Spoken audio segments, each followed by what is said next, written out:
কলকাতার শুভশ্রীর সাথে জুটি বেঁধে নতুন একটি ছবিতে অভিনয় করতে যাচ্ছেন শাকিব খান। ছবির নাম চালবাজ। দুই বাংলার যৌথ প্রযোজনায় এই ছবিটি বাংলাদেশ থেকে কাট অ্যাকশন এন্টারটেনমেন্ট প্রোডাকশন হাউসের ব্যানারে পরিচালনা করবেন তরুণ নির্মাতা অনন্য মামুন।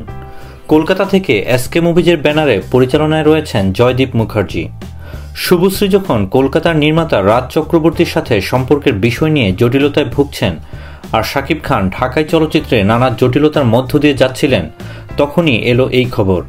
চালবাজ ছবিতে শাকিব শুভশ্রী ছাড়াও দুই দেশের অনেক পরিচিত মুখকে দেখা যাবে।